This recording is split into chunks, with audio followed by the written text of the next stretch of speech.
अस्सलामुअलैकुम and a very good evening. 8 फरवरी 2024 के बाद जब इंतखाबात का अख्ताम हो गया, उसके बाद सबसे पहले जो आवाज़ उठाई गई इस इंतखाबात के हवाले से वो ये थी कि ये इलेक्शन मुतनाज़ हैं और इसके नताइज को तस्लीम नहीं किया जाएगा। पाकिस्तान बनने के बाद से लेकर अब तक जितने भी इंतखाबात हुए हैं, एक आध को छोड़कर हर इलेक्शन को मुतनाज़ बनाने की भरपूर कोशिशें सियासी जमातों की तरफ से की गई और उसमें सरफहरिस्त वो जमातें रहीं जो कि इन इंतखाबात में अमूमी तौर पर हार जाया करती थी। इस मरतबा भी इसी तरह की सूरत हाल देखने को मिली। आज एक अहम तरीन प्रेस कॉन्फ्रेंस JUIF के सरबराह मौलाना फजलुर रहमान साहब की तरफ से की गई और उसमें ये वाज़ेह तौर पर कहा गया कि ये जो इंतखाबात हैं, इन इंतखाबात को ना सिर्फ तस्लीम नहीं किया जा सकता बल्कि इसके साथ ये भी बड़ा वाज़ेह तौर पर उन्होंने कहा कि दोबारा इलेक्शन होना चाहिए, क्योंकि ये मैंडेट भी जाली है और जो लोग पार्लियामेंट में बैठे हैं ये भी कमज़ोर तरीन पार्लियामेंट है। यकीनन एक बहुत बड़ा संगीन सवाल उन्होंने इस पार्लियामेंट, इसके वजूद के ऊपर भी उठाया और ख़ास तौर पर जो हुकूमत इस वक्त मौजूद है पाकिस्तान पर, जो रूल कर रही है, उसको भी मुतनाज़ बनाने के साथ साथ उसके ऊपर भी सवालात आयद किए। लेकिन इसके साथ ये भी वाज़ेह कर दिया कि वो इसके खिलाफ एहतजाज के तौर पर न सिर्फ ये कि अब पाकिस्तान में मुख्तलिफ शहरों में JUIF एक मुनज़्ज़म जमात के तौर पर उतरने लगी है, बल्कि इसमें वो पाकिस्तान तहरीक इंसाफ से भी नंबर ले गई है। प्रोग्राम में इस पर तफसीलन बात करेंगे, लेकिन उसके अलावा एक और अहम डेवलपमेंट PTI के हवाले से रही, जिनका तकरीबन महीना डेढ़ पहले से ये कहना था कि खान साहब के हवाले से जो इंपॉर्टेंट तरीन केसेस हैं उसमें जान नहीं और एक एक करके वो अपनी मौत आप मर जाएंगे। ऐसा होते हुए हम पिछले कुछ हफ्तों से देख भी रहे हैं। पहले तोशा खाना के हवाले से केस था जिसमें जमानत मिली खान साहब को, और उसके बाद आज हमने देखा कि एक और अहम तरीन केस था जो कि 190 मिलियन पाउंड केस के हवाले से कहा जा रहा था कि बड़ा इंपॉर्टेंट डिसीजन एक्सपेक्ट किया जा सकता है। लेकिन दिलचस्प बात यह रही कि आज खान साहब को उसमें भी जमानत पर रिहा करने के अहकाम जारी कर दिए गए हैं। अब देखना ये होगा कि साइफर केस और इस किस्म की जो दीगर चंद केसेस रह गए हैं उनका सियासी मुस्तकबिल क्या होता है और क्या खान साहब को और उनकी सियासत को ख़त्म करने के लिए ये केसेस काफ़ी होंगे या फिर खान साहब को बाहर का रास्ता दिखा दिया जाएगा। इसी के ऊपर प्रोग्राम के पहले सेगमेंट में हम बात करेंगे। और उस पर बात करने पाकिस्तान तहरीक इंसाफ के ना सिर्फ सीनियर रहनुमा है बल्कि उनके वकील भी हैं, नईम हैदर पंजोता साहब मेरे साथ मौजूद हैं। Thank you so much for joining. Sir, ये फरमाएगा कि एक के बाद एक केसेस में लग रहा है कि खान साहब के लिए कुछ आसानी पैदा हो रही है। आज हमने ये भी देखा कि डिस्ट्रिक्ट एंड सेशन कोर्ट ने जो खन्ना थाने में दर्ज मुकदमा था उस हवाले से भी कहा है कि वहाँ भी इमरान खान साहब को बरी कर दिया जाए। और इसके अलावा दीगर केसेस में भी अगर बात की जाए तो अब महसूस ये होता है, जो PTI पिछले कुछ माह से कह रही थी कि खान साहब को जेल के अंदर रखना बड़ा मुश्किल होगा, वो आसार क्या अब वाज़ेह होना शुरू हो गए। बहुत शुक्रिया जी सना, आपने मुझे मौका दिया। देखें, ऐसी कोई बात नहीं है कि PTI की खान साहब की कोई डील या कोई इस तरह का मामला है कि जिसके ज़रिए ये सारी ज़मानतें, या आज 2 बरीयत भी मैंने करवाई हैं जैसे वो पहले बरी करवाए थे केसेस, तो ऐसा कोई मामला नहीं है। अगर देखा जाए ना तो ओवरऑल अगर बैक पे जाएं तो केसेस क्या हैं, केसेस जैसे बनाए गए हैं। अलकादर ट्रस्ट केस के अंदर 30 गवाह जो हैं हो चुके हैं, 19 गवाहों के ऊपर क्रॉस एग्जामिनेशन हो चुका है। किसी एक गवाह ने शहादत देते हुए या क्रॉस में ये नहीं कहा कि कोई फाइनेंशियल बेनिफिट जो है वो इमरान खान साहब को हुआ हो या हुकूमत को कोई नुकसान हुआ। तो जब ना इमरान खान को फ़ायदा हुआ है, ना बीबी को फ़ायदा हुआ है, तो ना हुकूमत को नुकसान हुआ है, तो फिर केस किस चीज़ का? वो पैसे जो आए सुप्रीम कोर्ट के अकाउंट में वो हुकूमत के पास चले गए हैं। तो अब क्या कसूर है? अब ये कहते हैं जी कि उसके अंदर ट्रस्टी हैं। ट्रस्टी का क्या रोल होता है? ट्रस्टी कोई मालिक नहीं। और एग्रीमेंट तो देखें, ट्रस्टी का सिर्फ एक बस वो नॉमिनल सा एक है कि ये ट्रस्ट है, इसका ट्रस्टी ये होगा। जैसे शौकत खानम बनाया गया, नम्र बनाया गया, जो उसका बाकायदा बोर्ड है वो चलाते हैं। तो इसी तरह का ये था। अच्छा, उसमें आज जमानत हुई है। अब जमानत, जब भी किसी मामले के ऊपर जमानत होती है, किसी केस के अंदर भी, तो अदालत कहा था कि जमानत उनकी हो सकती है, लेकिन वो करवा नहीं सके आप लोग।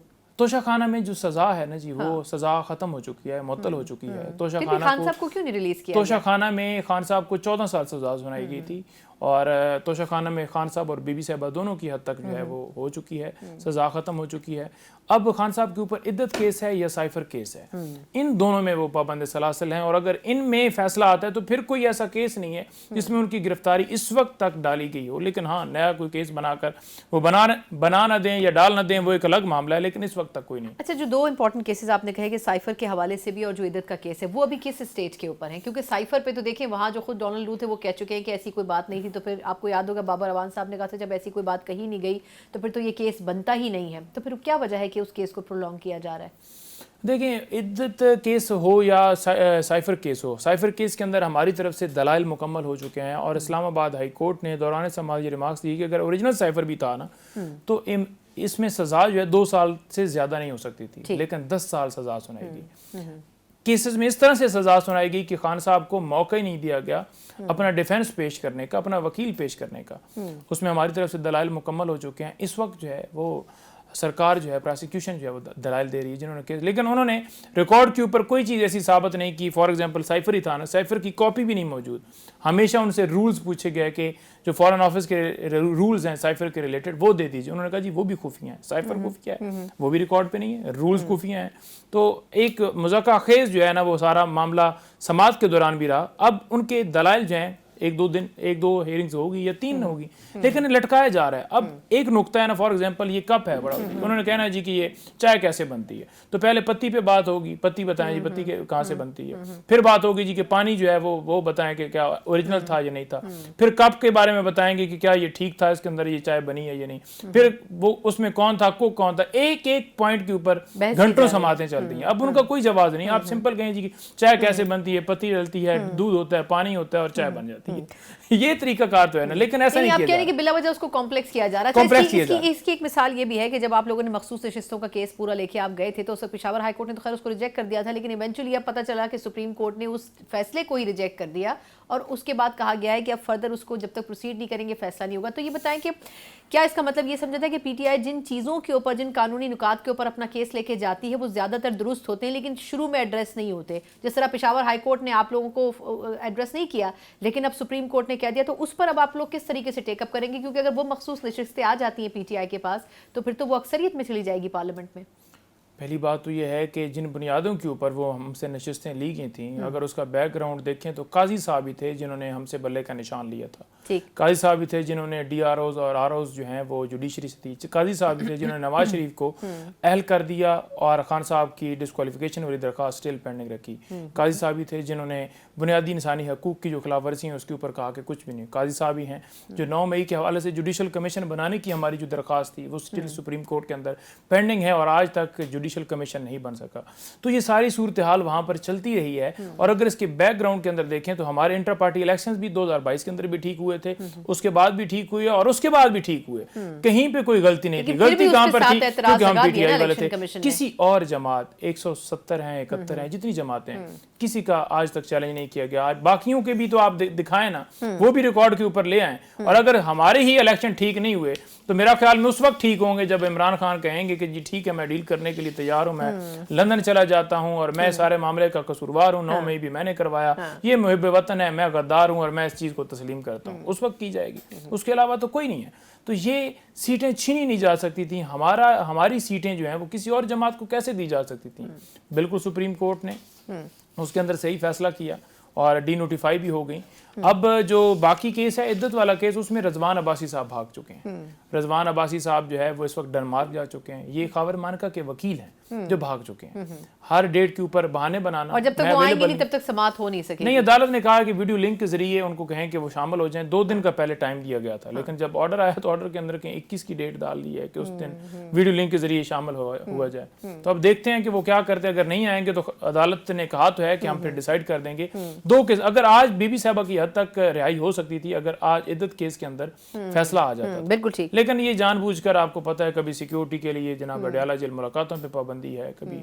अच्छा, एक और मसला भी है। अभी आपने मखसूस नशिस्तों की बात की तो अब इलेक्शन कमीशन का भी हम बात कर रहे थे कि 7 एतराज़ात उन्होंने जो अब नए आपके इंट्रा पार्टी इलेक्शन हुए थे उस पर आयद कर दिए। तो आपके ख्याल में, क्योंकि इलेक्शन कमीशन को पीटीआई बाइस्ड कहती है, तो वो किस कॉन्टेक्स्ट में किए गए हैं? वो फिर बल्ले का निशान या ऑफिशियली अगर पार्टी पीटीआई के नाम से रिकग्नाइज हो जाती तो फिर तो सिनेरियो पूरा चेंज हो जाता पार्लियामेंट में। तो आपके ख्याल में अब नए एतराज़ात किस बुनियाद पर आयद किए उन्होंने? देखिए, एतराज़ात मैंने पहले भी गुजारिश की है ना कि एतराज़ात सिर्फ आयद करते रहेंगे कि आपने ठीक से कपड़े नहीं पहने हुए थे, उस दिन पैंट कोट पहना था, ये उसके अंदर लिखा हुआ है। और वो अगर दिखाएं ना, हम उनसे पूछें कि बताएं जी कि इलेक्शन एक्ट में कहाँ है, क्योंकि हमने अपने कॉन्स्टिट्यूशन के मुताबिक करवाने हैं। तो ये एतराज़ अगर लगाना जी कि आपने 5 साल जो है वो इलेक्शन नहीं करवाए, आपने ये इसकी क्वालिफिकेशन नहीं पूरी की, आपने बताया नहीं है लोगों को कि हमारे इलेक्शन हो रहे हैं। हमने बाकायदा तौर पर पिछली दफ़ा भी एडवर्टाइजमेंट की थी और इलेक्शन कमीशन ने ही केपी हुकूमत को कहा था कि इन्हें जो है सिक्योरिटी फराम की जाए और उसके ऊपर हमने अपने तमाम दफातर के बाहर बाकायदा शेड्यूल आवेज़ा किया। एक ऐसे बंदे को, वो अकबर असबाबर टाइप के लोगों को उठाकर खड़ा करके प्रेस कॉन्फ्रेंस करवाई गई। जैसे आजकल देखें ना कि जज के मामलात में मुदाखलत हो रही है और उधर तारड़ साहब और जनाब अटॉर्नी जनरल साहब और जनाब आजम नज़ीर तारड़ साहब जाकर प्रेस कॉन्फ्रेंस कर रहे हैं कि कोई मुदाखलत नहीं है। ये तासर दिया जा रहा है कि जो है हुकूमत, इंतज़ामिया और अदलिया में कोई दरार है। यहाँ पर दरार की बात नहीं है, यहाँ पर लिमिट्स हैं। आईने पाकिस्तान लिमिट्स देता है, हर एक की जुरिस्डिक्शन है अपनी, किसी दूसरे मामलात में मुदाखलत नहीं की जा सकती। और बजाय ये कि उसके ऊपर कहें कि बिल्कुल अदलिया को आज़ाद होना चाहिए, वो एक दायरे के नुमाइंदा बनकर बैठ जाते हैं। तो मैंने आज नहीं, आपके ख्याल में अभी भी नुमाइंदा है? अगर बाबा सितार साहब जैसे लोग अगर वोकल हो रहे हैं और ये कह रहे हैं कि अदालती मामलात में मुदाखलत ना की जाए, तो आपके ख्याल में ये तो दुरुस्त सिमत नहीं है? अगर अदलिया इस पर डायरेक्शन अपनी मुतय्यन अदलिया कर दे? ठीक है, हाँ। लेकिन ये जो दूसरे रहनुमा बन के आते हैं, कभी वो एक ऐसा सेनेटर, मैं नाम नहीं लेता उसका, जिसको उन्होंने बनाया है, जिसमें उनके दूसरे जो हैं वो कुलीग भी शामिल हैं, अनवार काकड़ साहब भी हैं और मोहसिन नकवी साहब भी हैं। आज वो प्रेस कॉन्फ्रेंस कर रहे थे कि हमें दिखाया जाए जी कि कैसे मुदाखलत हुई और बताया जाए। तो मामला सुप्रीम कोर्ट के अंदर पेंडिंग है, जजेस ने ख़त लिख दिया है, उन्होंने अपना आईनी फ़र्ज जो उनका हलफ कहता है वो अदा कर दिया है। अब आपका जो हलफ है, आप पाकिस्तानी हैं और आप अपने पाकिस्तान की मिट्टी से मोहब्बत करते हैं, हर रोज़ आकर टीवी चैनल्स के ऊपर बैठ के आप बातें कर रहे होते हैं, तो आप यहाँ पर ज़िम्मेदारी का मुजाहरा करें और कहते कि बिल्कुल जी ये मुदाखलत बंद होनी चाहिए और हम इनके साथ खड़े हैं। बल्कि आपने तमाम जजेस को, इस्लामाबाद हाई कोर्ट के 6 जजेस, लाहौर हाई कोर्ट ने ये कहा कि इस तरह से मुदाखलत हुई है, बड़ी उन्होंने तफसीली जवाब दिया। और इसी तरह से पेशावर हाई कोर्ट ने भी, बलूचिस्तान ने भी कहा। तो ये सारे जजेस एक तरफ, और वहाँ से डायरेक्शन हुई है कि आप इसको लाइव कवरेज दिखाएं, इसकी प्रेस कॉन्फ्रेंस करवाएं, और आपने जाकर ये बयान देना है, क्योंकि उन्हें पता है ना कि उन्हें सेनेटर बनाया गया है, वो नवाजा जाता है। तो ये सारी सूरत है। बिल्कुल ठीक है। अच्छा, लास्ट क्वेश्चन सर, ये फरमाएगा कि अभी कुछ अर्से पहले पीटीआई के अंदर से भी ये बात की जा रही थी कि खान साहब की रिहाई मैक्सिमम महीने 1.5 महीने की बात है, उसके बाद ये चीज़ हो जाएगी, और उसी पेस के साथ आप लोगों ने अपनी एहतिजाजी तहरीक भी शुरू की। लेकिन अब उसमें जिस तरह कुछ लोगों को शामिल किया गया, कुछ लोगों को अब साइड लाइन कर दिया गया, तो आपके ख्याल में इवेंचुअली खान साहब की रिहाई के लिए पूरी तहरीक है, या इन एनी केस इस तहरीक ने चलना है अगर खान साहब रिहा नहीं भी होते 1-1.5 महीने में? नहीं, देखें, साइड लाइन पे कोई नहीं किया गया किसी को। आप अगर आप देखें तो पुरअमन एहतजाज हमारा हक है, और जब भी एहतजाज किए जाते हैं, अगर 10,000 की तादाद में लोग निकलते थे, तो अगर आज 1,000 की तादाद रह कि यह किसी हल्के में एहतजाज होता है, या 2,000 की रह गई या 3,000 की रह गई, ये कम हुई है, डेफिनेटली कम हुई है। लेकिन अगर आप देखें तो वोटर जो है, या खान साहब की जो मोहब्बत है, या पीटीआई के साथ लोगों की एफिलिएशन, वो कम नहीं, वो बड़ी है, और वो आप 8 फरवरी में देख चुके हैं। बिल्कुल ठीक, बहुत बहुत शुक्रिया नईम पंजोता साहब। यकीनन पाक इंसाफ केसेस को तो परस्यू कर रही है, लेकिन एक उम्मीद की किरण ज़रूर उनको नज़र आती है कि जो केसेस हैं खान साहब के खिलाफ और उनकी अहलिया के खिलाफ आहिस्ता आहिस्ता दम तोड़ते नजर आ रहे हैं। एक मुख्तसर वक्फा, और उसके बाद सियासी तौर पर देखेंगे कि इन केसेस के साथ साथ जो बाकी पॉलिटिकल पार्टीज़ हैं उनके केसेस दूसरी जानब ख़त्म हो रहे हैं। और सबसे बढ़कर ये भी देखने में आ रहा है कि मुख्तलिफ सूबों में ख़ास तौर पर डेवलपमेंट्स के नाम के ऊपर जो तब्दीलियाँ हो रही हैं, इसके ऊपर क्या टेक है हमारे सियासी तज्ज़ियाकारों का, इनसे बात करेंगे एक ब्रेक के बाद। ब्रेक के बाद एक बार फिर आपको खुशामदीद कहते हैं। जहां एक तरफ जो पाकिस्तान की अव्वलीन जमातें थीं, उसमें पाकिस्तान तहरीक इंसाफ वो पहली जमात थी जिसने इस इलेक्शन के ऊपर और इसके नताइज के ऊपर रिजर्वेशंस का इजहार किया था, और उसके बाद उसके हम आवाज़ कई जमातें हो गई।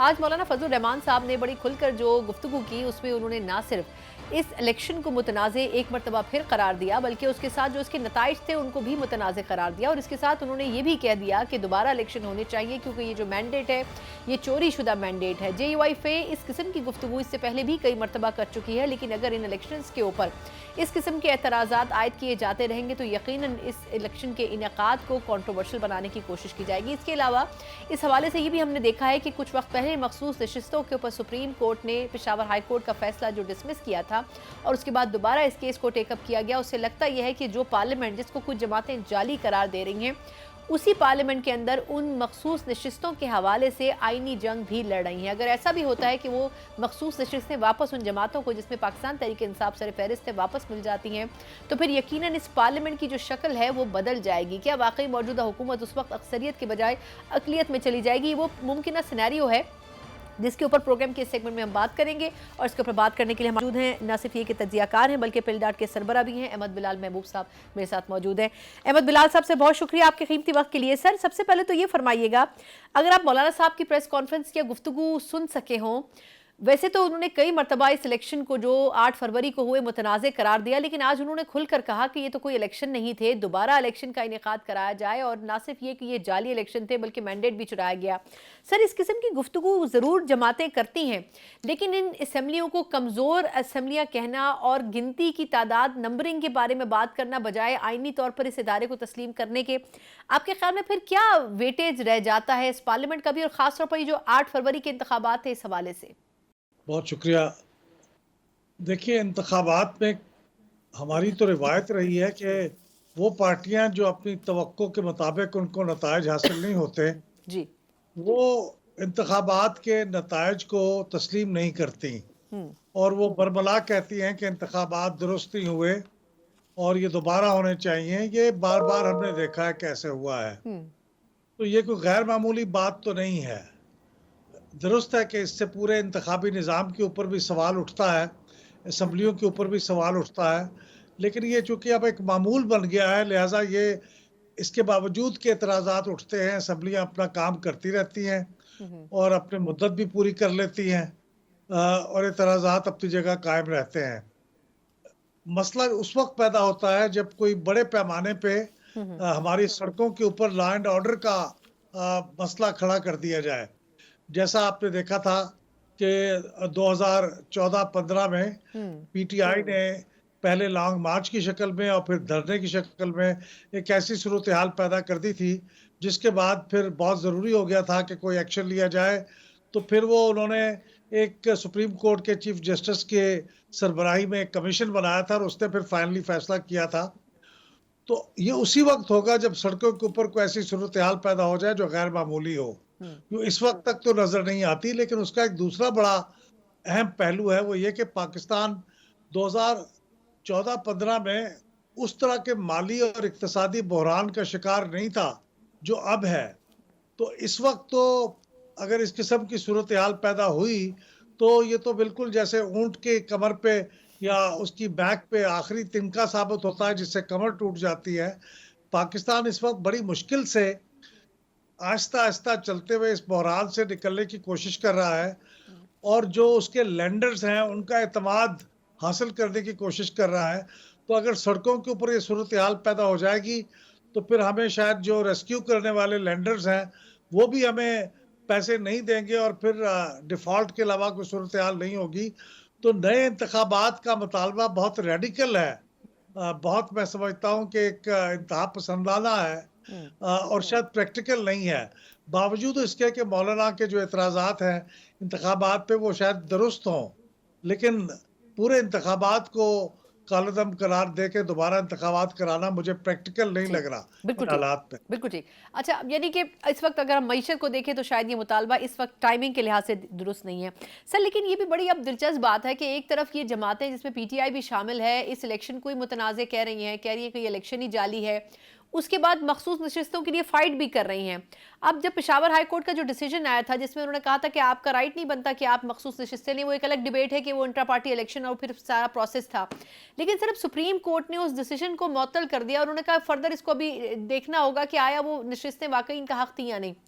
मेरा क्वेश्चन ये है सर कि अगर वो मखसूस नशिस्तें फॉर एग्जांपल अगर हम इमेजिन करें कि पीटीआई को मिल जाती हैं तो फिर पार्लियामेंट और सेनेट की जो सिचुएशन है, जो तस्वीर है, वो आपको कैसी नज़र आती है? क्या ये हुकूमत अक्सरियत में नज़र आएगी और फिर जो लेजिस्लेशन अब कमेटियां भी बन नहीं पा रही हैं इसी वजह से, तो फिर ये सारा क्या तस्वीर जो है वो बदल जाएगी, हम अपोजिशन को हुकूमत और हुकूमत को अपोजिशन की जगह बैठे हुए देखेंगे?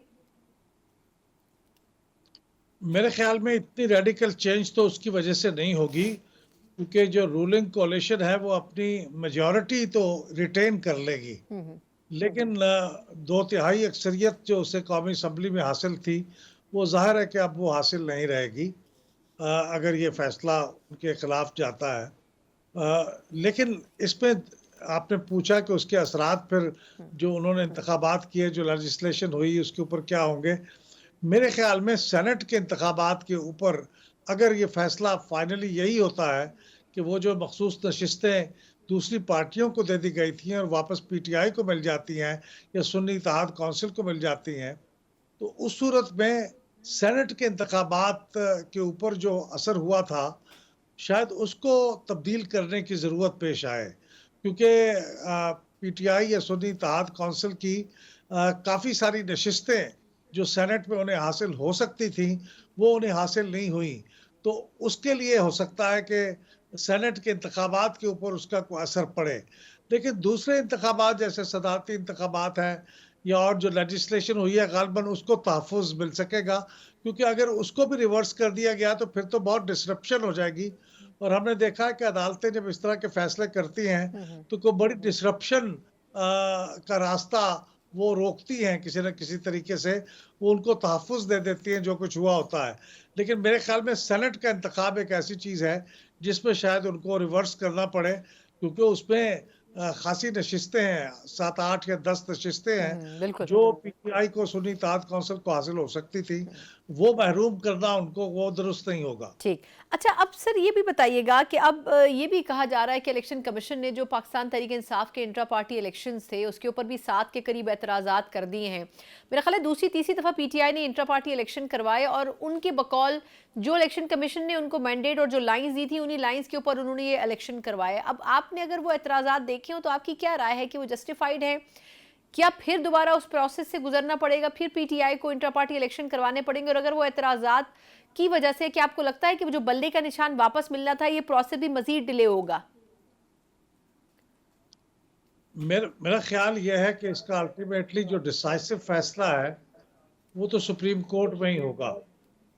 मैं समझता हूँ कि मैंने आखिरी जो एतराज़ात हैं इलेक्शन कमीशन के इन इंतखाबात पे, वो मैंने नहीं पढ़े, मेरे सामने नहीं आए। ठीक। वो क्या एतराज़ात हैं, लेकिन बुनियादी तौर पे जो पहले भी एतराज़ात थे वो यही थे कि चूँकि कॉन्स्टिट्यूशन की मुद्दत ख़त्म हो गई है, कॉन्स्टिट्यूशन कोई है नहीं, और उसके मुताबिक जो कमेटियाँ बननी थी, जो इदारे थे पार्टी के, वो भी अपना वजूद नहीं रखते, तो लिहाजा इलेक्शन कमिश्नर की तकरीरी भी दुरुस्त नहीं थी। ये सारे बहुत से ऐसे फ़नी किस्म के यानी टेक्निकल एतराज़ात हैं कि उसके नतीजे में तो पीटीआई के अंदर अब इंतखाबात की कोई अमली सूरत नहीं है, क्योंकि वो इदारे ही वजूद नहीं रखते जिन्होंने इलेक्शन कमिश्नर का तकर्रर करना था, यानी पार्टी के इलेक्शन कमिश्नर का। अब चूंकि इलेक्शन कमिश्नर का तकर्रर नहीं हो सकता, तो फिर वो कैसे इलेक्शन हो सकेंगे? तो इसलिए मैं समझता हूँ कि ये बड़ी चिकन एंड एग वाली सिचुएशन होगी, तो उसको कोई ना कोई रास्ता देना पड़ेगा पीटीआई को। बहरहाल वो एक पार्टी है, अगर ये एतराज़ात टेक्निकली दुरुस्त भी हों, तो भी कोई बतबादल देना पड़ेगा कि वो कैसे इलेक्शन करवा सकते हैं। ठीक। तो इसलिए मेरे ख्याल में ये मामला ऐसे रास्ता देने का ये सुप्रीम कोर्ट के पास ही जाएगा। बिल्कुल ठीक। अच्छा सर, अब आपने जिक्र किया सुप्रीम कोर्ट का, तो सर ये बताइएगा कि एक और मसला भी इन कोर्ट्स में दरपेश है। एक तरफ केसेस तो चल रहे हैं इतने इंपॉर्टेंट जिस पे स्टेक्स लगे हुए पार्टीज के, दूसरी तरफ सर ये खत लिखने का मौसम चल पड़ा है। आज मुस्लिम लीग नून की तरफ से कहा गया कि ये रिवाज बन गया है कि जजेस खत लिखते हैं। सर अगर आपकी नज़र से ये खबर गुजरी हो, जिस बाबा सत्तार साहब ने एक मरतबा फिर आला अदलिया को ख़त लिखा और उसमें उन्होंने कहा है कि जो इदारे हैं उनकी तरफ से दबाव और असरअंदाज होने का अमल अभी भी जारी है। अगर आपको याद हो, कुछ दिन पहले जब chief justice of Pakistan Karachi registry में थे तो उन्होंने कहा था कि मुझे ऐसी कोई शिकायत नहीं मिली जब से मैंने ओथ लिया है और जब से मैं चीफ जस्टिस ऑफ पाकिस्तान बना हूँ। सर आपके ख्याल में हुकूमत ने फ़ौरन ही अटॉर्नी जनरल की जानिब से इसकी तरदीद भी की गई, कितना इंपॉर्टेंट है सर ये इशू, जिसको अगर टेकअप करके किसी हल की तरफ लेके जाया जाए, या आपको लगता है कि अदलिया में भी अब रिफॉर्म्स का एक इंटरनल प्रोसेस है जो शुरू हो चुका है? देखिए, बात तो बहुत सीरियस है, क्योंकि ये हमारे अदालती निज़ाम को पूरी तरह से डिसफंक्शनल कर देता है अगर ये एतराज़ात दुरुस्त है तो। अगर वाकई वो इदारे इनके ऊपर असरअंदाज हो रहे हैं, वो धौंस के ज़रिए, धमकी के ज़रिए, लालच के ज़रिए, ब्लैकमेल के ज़रिए, किसी भी तरीके से अगर वो अदालतों के फ़ैसलों पे असरअंदाज हो रहे हैं या असरअंदाज होने की कोशिश कर रहे हैं, तो ये बहुत ही संजीदा मामला है। लिहाजा इसको पूरी तरीके से उसकी तहकीक भी होनी चाहिए और उसके नतीजे में जो फ़ैसला है वो भी सामने आना चाहिए। काज़ी फ़ायज़ ईसा साहब ने जो ग़ालिबन कराची में बात कही थी, मेरी अंडरस्टैंडिंग ये है कि वो सुप्रीम कोर्ट की हद तक की बात कह रहे थे कि उनके चीफ जस्टिस बनने के बाद सुप्रीम कोर्ट के ऊपर असरअंदाज होने की कोई चीज़ उनके इल्म में नहीं आई। लेकिन हाई कोर्टों का मामला चूंकि वो तो अलग से होता है, वो इनके पास इनके इल्म में आना, जब तक इनके पास शिकायत ना आए वो ज़ाहिर है उनके इल्म में नहीं आएगा। तो इसलिए वो हाई कोर्टों के बारे में तो नहीं कह रहे थे। तो ये जो शिकायत है, इसके बारे में मेरे ख्याल में एक वजाहतनुमा जवाब हुकूमत की तरफ से, अटॉर्नी जनरल साहब की तरफ से आ चुका है और उन्होंने कहा है कि उन्होंने ये मैसेज कन्वे किया था कि इसको इन कैमरा कर लिया जाए, ताकि इससे हमारी जो सुराग रसां एजेंसियां हैं, जो इंटेलिजेंस एजेंसीज हैं, उनकी कारकर्दगी कंप्रोमाइज ना हो। ये उनका मौक़िफ़ है और ये उनका ख्याल था कि ये ऐसी बात नहीं थी जिसके लिए कोई उनको कोई धमकी दे रहा था या धौंस दे रहा था। ये एक रिक्वेस्ट की गई थी। लेकिन ये अपनी जगह बात उनकी दुरुस्त होगी, लेकिन ये रिक्वेस्ट भी मेरे ख्याल में तो ओपन कोर्ट में ही की जानी चाहिए थी, और उसको एक्सेप्टेंस या उसकी रिजेक्शन भी ओपन कोर्ट में ही होनी चाहिए थी। ये माजी में चूंकि एक बहुत तवील अरसे से ये सिलसिला चल रहा है, तो चलता रहा है और खामोशी से एक्सेप्ट भी होता रहा है, लेकिन अब चूंकि ये खुल गया है तो अब ये इस तरह से नहीं चल सकता। इसलिए अब मेरे ख्याल में लोगों को अपनी आदतें बदलनी चाहिए और अदालतों के ऊपर असरअंदाज होने की कोशिश नहीं करनी चाहिए। और कोई जेन्युइन अगर कोई मामला है जैसे ये मामला था, तो उसको ओपन कोर्ट के अंदर लाना पड़ेगा। कोई भी जज खामोशी से कोई फैसला करके अब अफोर्ड नहीं कर सकता कि वो अपनी रेपुटेशन को दांव पे लगाए। ठीक, बिल्कुल ठीक। बहुत बहुत शुक्रिया अहमद बिलाल महबूब साहब, पिलडाट के सरबरा। ज़ियाती अपना जो उनका एनालिसिस था वो दे रहे थे, और यकीनन ये बड़ा इंपॉर्टेंट है कि इस वक्त की अदालतें क्या फ़ैसले करती हैं, किन लाइंस के ऊपर करती हैं। एक मुख्तसर वक्फा, उसके बाद जहाँ पाकिस्तान तहरीक इंसाफ के केसेस में कुछ रिलीफ की गुंजाइश पैदा हुई है, तो क्या इसको ये समझा जाए कि क्या पाकिस्तान तहरीक इंसाफ किसी डील की तरफ जा रही है, या फिर वाकई उनके केसेस में उनको ढील दी जा रही है, या फिर ये सिर्फ एक एग्जम्पशन है और वाकई टेक्निकल बुनियादों के ऊपर वो केसेस कमज़ोर हो रहे हैं। इसके ऊपर सियासी तजिया जानेंगे एक ब्रेक के बाद। ब्रेक के बाद एक बार फिर आपको खुशामदीद कहते हैं। एक तरफ पाकिस्तान तहरीक इंसाफ बार बार ये बात कर रही है कि अदालतों की तरफ से उनको रिलीफ नहीं दिया जाता, उनके केसेस सुने नहीं जाते, उनके ऊपर दबाव बरकरार रखने की कोशिश की जा रही है। दूसरी तरफ एक मुख्तलिफ तस्वीर नज़र आती है, और वो ये है कि एक एक करके खान साहब के हवाले से जो केसेस हैं वो अपनी मौत आप मरते नजर आ रहे हैं। कुछ अर्सा पहले तोशा खाना के हवाले से उनके और उनकी अहलिया की जमानत हो चुकी थी, आज भी दो अहम केसेस में उनको जमानत मिली है। अब देखना ये होगा कि आया साइफर का जो केस है और जो इद्दत में निकाह का केस है, इस केस के हवाले से जब फैसला होता है तो क्या मुकम्मल तौर पर खान साहब बाहर आ सकते हैं या फिर नहीं। लेकिन ये ज़रूर वाज़ी हो गया है कि पाकिस्तान तहरीक इंसाफ जिस हिकमत अमली के साथ इन केसेस में आगे बढ़ रही है, उससे इस मौक़िफ़ को तक़वियत मिल रही है कि उन केसेस में कोई जान नहीं है। क्या वाकई वो जान निकाली गई है या वाकई वो बेजान केसेस थे, और ख़ास तौर पर यह कि इस वक्त की मौजूदा हुकूमत जिस किस्म के मसाइल का सामना कर रही है, क्या वाकई ऐसे हालात में इस हुकूमत को चलाना और 5 साल मुकम्मल करना मुमकिन भी नजर आएगा या फिर नहीं। और इसके अलावा जो अदालती चैलेंजेस भी दरपेश हैं, इसी के ऊपर बात करने के लिए हमारे साथ प्रोग्राम के मौजूद हैं सीनियर सहाफ़ी और तजियाकार इम्तियाज़ आलम साहब। इम्तियाज़ साहब, सर बहुत शुक्रिया सर आपके कीमती वक्त के लिए। सर ये फरमाइएगा कि खान साहब के हवाले से जब केसेस शुरू हुए तो लगता था कि बड़े स्ट्रॉन्ग केसेस हैं और इसमें तो किसी तौर भी इनको कोई जमानत की तो गुंजाइश पैदा ही नहीं हो सकती है। 10-10 साल की सजाएं इनको हुई, फिर हमने उन्हीं केसेस को रिवर्स होते हुए देखा। तोशा खाना में पहले फैसला आया कि उनको जमानत मिलनी चाहिए, आज भी इसी तरह के केसेस में डिसीजन हुए। आपके ख्याल में क्या रिलीफ मिल रहा है या रिलीफ फराहम किया जा रहा है, या वाकई जेन्युइनली वो केस अपनी जगह स्टैंड नहीं करते थे? अब आप देखिए, बड़ा दिलचस्प मामला है कि chief justice Islamabad high court के खिलाफ पीटीआई ने बड़ी खौफनाक मुहिम चलाई थी, और अब वही chief justice Islamabad high court उन्हें रिलीफ दे रहे हैं। तो मुझे लगता ही है कि ये जो अगले 2 केसेस हैं साइफर का और ये इद्दत वाला, तो ये केसेस में भी कुछ नहीं है। अब हाँ, इमरान खान ने पॉलिटिकली यूज किया साइफर, यकीनन किया, बहुत खौफनाक तरीके से अपने फायदे के लिए किया, लेकिन उसमें सीक्रेट था, देयर वाज नो सीक्रेट। नहीं, लेकिन इम्तियाज साहब सर, अगर वो बाहर आ जाते हैं तो फिर तो पीटीआई के इस नैरेटिव को तक़वियत नहीं मिलेगी कि देखें केसेस बनते नहीं थे, जबरदस्ती केसेस बनाए गए। लेकिन ऐसा तो पीटीआई के अपने दौर में भी होता रहा ना कि दूसरी जमातों के खिलाफ केसेस बनाए गए जो कि अब इस दौर में खत्म भी हो रहे हैं। तो वो तो फिर पीटीआई ये कहेगी कि इसका मतलब है कि जानबूझ के ये केसेस तश्कील दिए गए, उस मौक़िफ़ को तक़वियत नहीं मिलेगी आपके ख्याल में? जो 9 मई का मामला है वो खौफनाक है, उसमें तहरीक इंसाफ फंस के रह गई, और उसमें सलामती के इदारे यानी फौज भी फंस के रह गई।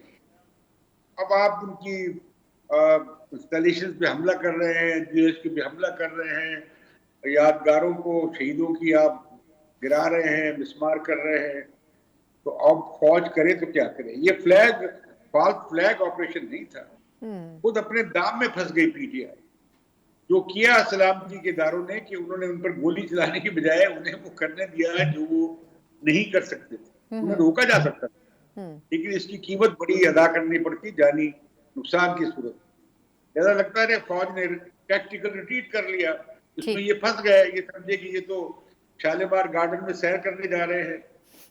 तो वो जो रेड लाइन खिंची हुई है उसमें वो गले में फंस गई है 9 मई का जो मसला है। अच्छा सर, ये भी बताइएगा कि एक और अहम मसला जो कि शायद केसेस से भी जुड़ा है लेकिन बड़ी हद तक अदालतों पर फोकस्ड है। सर, ये जस्टिस बाबर सत्तार साहब ने ख़त लिखा और उन्होंने उन 6 जजेस के खत का भी वो हिस्सा थे जो कि कुछ अर्से पहले लिखे गए और फिर उन्होंने खत लिख दिया। सर, उसके बाद एक अजीब कंट्रोवर्सी पैदा हो गई, अटॉर्नी जनरल को आके बयान देना पड़ा कि ऐसी कोई बात नहीं है, इदारे मदाखलत नहीं करते हैं। सर, आपके ख्याल में क्या अब इस इशू को प्रॉपरली इन्वेस्टिगेट होना चाहिए? वजीर कानून भी गुफ्तगू कर रहे थे कल। ये एक ऐसा मसला है जो कि खुलकर अब सामने आ गया है, तो क्या इसकी अगर निशानदही हो रही है तो इस इशू को डिग आउट करके किसी अंजाम तक पहुंचाना जरूरी है, या फिर इसको जिस तरह पर्दा डालने की हुकूमत कोशिश कर रही है वो पॉलिसी गलत है? देखिए, ना तो इसे पर्दा डालना चाहिए, ना ही ये जजेस को धमकियां देने चाहिए। और ये मामला सुप्रीम कोर्ट का है और सुप्रीम कोर्ट को चाहिए कि अपनी इज्जत और इस्मत जो है और आजादी को खुद तहफ्फुज करे। अब केस सामने आ गया है, सुप्रीम कोर्ट का बड़ा बेंच बने और फैसला कर दे। अब मैं समझता हूँ, मैं तो जस्टिस साहब का मैं जानता हूँ उन्हें बड़ा, अब वो बड़े बासूम शख्स हैं और वो झूठ नहीं बोल सकते। मैं समझता हूँ उन्होंने जो इल्जाम लगाया है उसमें हकीकत होगी, मैं ये कयास कर सकता हूँ। ठीक, लेकिन साबित कैसे होगा, साबित करना मुश्किल है। जिस तरह के जो 6 जजेस हैं उनके जो इल्जाम जिस तरह के हैं, उनकी एविडेंस कहाँ है, तो लिहाजा वो भी कोई जुडिशल कमीशन बने तो फैसला होगा। मैं समझता हूँ सुप्रीम कोर्ट पे ये जिम्मेदारी आयद हो जाएगी और हो गई है। और सुप्रीम कोर्ट इस वक्त सियासी बहरान के सेंटर पे आ गया है। जैसे उन्होंने इमरान खान को वीडियो लिंक पे कॉल कर लिया है कि वो आए और जो केस है तरामीम का नैब लॉ में उस पर अभी राय दें। और वैसे जो है उनका केस पे मौकफ उसमें बड़ा बदलता रहा है ये जो नैब लॉ। ठीक, बहुत बहुत शुक्रिया इम्तियाज़ आलम साहब। यकीनन चाहे सुप्रीम कोर्ट है, मौजूदा हुकूमत हो, अब इन तमाम मसाइल पे कहीं ना कहीं किसी सोल्यूशन की तरफ तो जाना है, चाहे जस्टिस बाबर सत्तार का लिखा हुआ ख़त हो या फिर माजी में इन्हीं सियासतदानों की तरफ से की जाने वाली तनकीद हो। लेकिन अगर मसाइल खुलकर सामने आ रहे हैं तो फिर उन मसाइल का खात्मा बड़ा ज़रूरी है और यकीनन अगर ये इस्लाहात अदालती निज़ाम के अंदर कर ली जाती है तो इसका फ़ायदा भी दूर रस होगा। इसी नोट के साथ प्रोग्राम से मुझे इजाज़त दीजिए। अल्लाह हाफ़िज़।